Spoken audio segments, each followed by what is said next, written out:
नसरापूरमध्ये चिमुरडीच्या झालेल्या हत्येच्या पोस्टमॉर्टम रिपोर्टमधनं थरकाप उडवणारा खुलासा समोर आला। भीमराव कांबळेनं अत्यंत निर्दयीपणे या चिमुरडीला मारहाण केलेली होती। अत्याचार करताना त्या निष्पाप मुलीचा आवाज बाहेर येऊ नये यासाठी नराधमानं तिच्या तोंडात बोळा कोंबला होता, अशी माहिती सूत्रांनी दिली आहे। पोस्टमॉर्टम रिपोर्टनुसार मुलीच्या शरीरावर अनेक ठिकाणी जखमा आढळल्या। चिमुरडीच्या छातीवर गंभीर वळ उमटलेले निदर्शनास आलेले आहेत।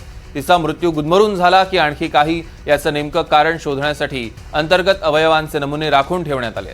घटनेचं गांभीर्य ओळखून ससून हॉस्पिटलनं पोस्टमॉर्टमची संपूर्ण प्रक्रिया इन कॅमेरा केलेली आहे। अतिशय धक्कादायक बातमी आपण बघतोय। चिमुरडीच्या शरीरावर अनेक ठिकाणी जखमा झालेल्या अतिशय निर्दयीपणे भीमराव कांबळेनं मारहाण केल्याचं समोर आलं। तोंडात बोळा कोंबलेला, छातीवर वळ होते, अनेक ठिकाणी शरीरावर जखमा होत्या। अतिशय निर्दयीपणे मारहाण केल्याचं समोर आलेलं आहे। अजिंक्य धायगुडे आपले प्रतिनिधी आपल्यासोबत जोडले गेलेत। अजिंक्य, काय अधिकचे अपडेट्स?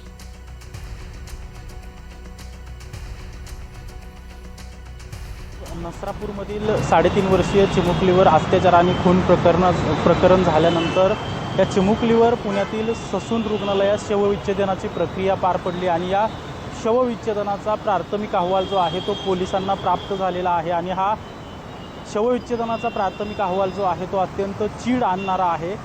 या नराधम भीमराव कांबळेने अतिशय निर्घुणपणे या चिमुकलीवर अत्याचार देखील केलेले आहेत आणि तिचा खून देखील केलेला आहे। या प्राथमिक अहवाल जर आपण पाहिला तर या चिमुकलीने प्रतिकार करू नये किंवा आरडाओरडा करू नये यासाठी या चिमुकलीच्या तोंडात जो आहे तो या नराधमाने कापडाचा बोळा कोंबल्याचं देखील या शवविच्छेदन अहवालातून समोर आलेला आहे। या चिमुकलीच्या अंगावर अनेक व्रण आहेत, जखमा आहेत, वळ आहेत आणि विशेष करून या चिमुकलीच्या छातीवर मोठ्या प्रमाणात जखमा असल्याचं देखील आता या अहवालातून समोर आलेलं आहे। खरं तर हा प्राथमिक अहवाल आहे, जो मुख्य अहवाल आहे तो देखील पोलिसांना लवकरच प्राप्त होणार आहे। या सगळ्या प्रकरणात SIT स्थापन करून SITच्या मार्फत हा सगळा तपास जो आहे तो पोलिसांकडून केला जातोय। विविध अंगाने हा तपास केला जातोय। मात्र ससूनचा जो अहवाल आलेला आहे तो अत्यंत धक्कादायक म्हणावा लागेल, कारण की ज्यावेळी ही घटना झालेली आहे त्यानंतर लोकांमध्ये मोठ्या प्रमाणात चीड आहे, मोठ्या प्रमाणात आंदोलन, रस्त्यावर लोक उतरलेले आहेत आणि आता हा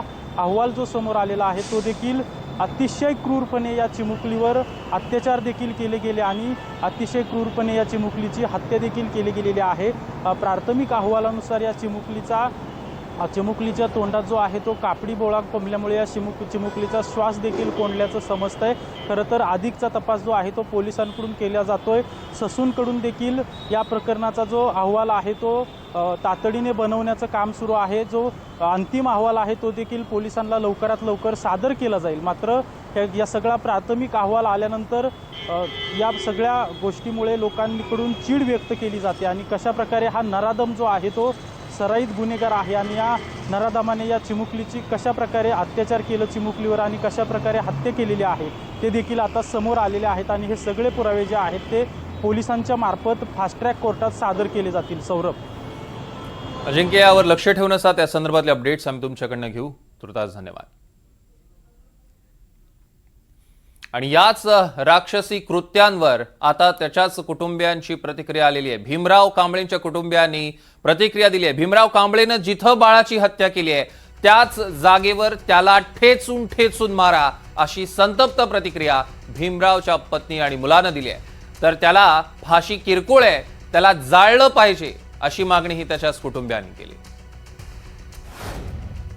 माझी भूमिका अशी आहे, त्या बाळाची हत्या झाली ना चिमुकलीची, त्या जागेवर त्याला ठेचून तसाच मारला पाहिजे, माझी एवढीच इच्छा आहे।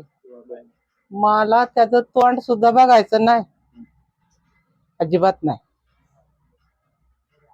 माझ्यापर्यंत कुणी त्याचं अंत्यविधी झालाय म्हणून सांगाय पण येऊ नाही काय, ही माझी नम्रतेची विनंती। गेल्या किती वर्षापासून संपर्कात नाही?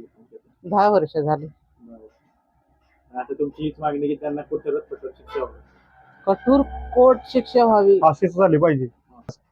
आणि ह्या चिमुकलीला हे जे काय घडले, हे अमानुषपणे त्यांनी जे हे केलेले कृत्य, ह्याला मला हे निंदनीय कृत्य अत्यंत ह्याला कठोरातली कठोर शिक्षा म्हणजे त्याला फाशी झाली पाहिजे, म्हणजे त्याला खेचून मारला पाहिजे तिथं त्याच ठिकाणी त्या चिमुकलीला न्याय दिला पाहिजे.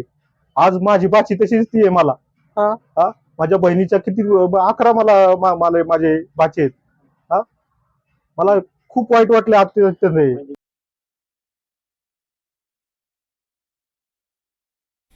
तर याच नराधम भीमराव कांबळेनं पोलीस ठाण्यातही आपल्या विकृतीचा कळस गाठला.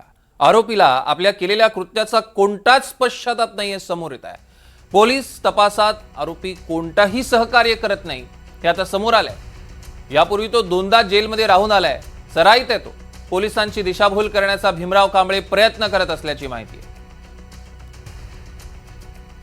तर नसरापूरच्या नराधम कांबळेचा विकृतीचा कळस बघायला मिळतोय. आपण केलेल्या कृत्याचा कोणताही पश्चाताप त्याला नाहीये आणि पोलीस तपासात तो अजिबात सहकार्य करत नाहीये हे पोलीस तपासात आता समोर आलंय. यापूर्वी सुद्धा अशाच विकृत गुन्ह्यांमध्ये तो 2 वेळा जेलमध्ये राहून आलेला होता. त्यामुळे या सगळ्या प्रक्रियेला तो सराईत आहे. त्यामुळे पोलिसांची तो दिशाभूल करतोय.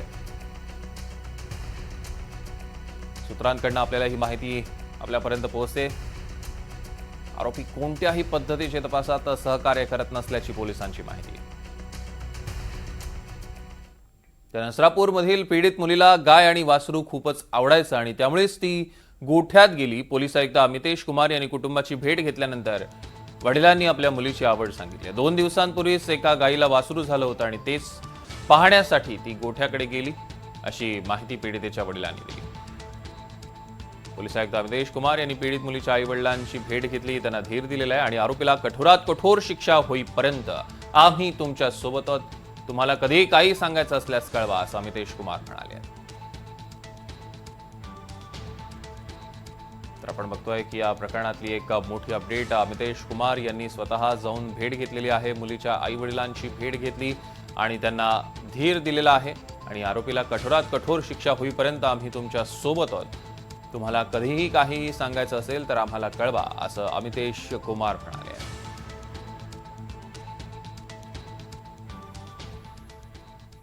तर आज नसरापूर घटनेसंदर्भात मुख्यमंत्र्यांसोबत चर्चा करण्यासाठी खासदार सुप्रिया सुळे मुख्यमंत्री देवेंद्र फडणवीसांची भेट घेणार आहेत आणि सुप्रिया सुळेंसोबत नसरापूरचे ग्रामस्थ देखील उपस्थित राहणार आहेत. या क्षणाची एक मोठी बातमी आपण बघतोय.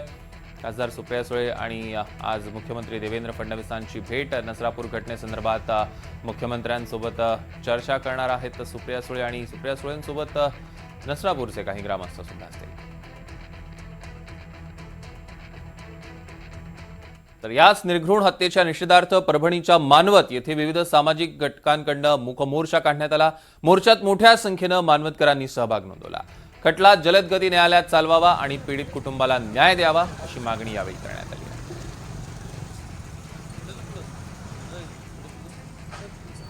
तर आरोपींना कठोरात कठोर शिक्षेची जोरदार मागणी करण्यात येते.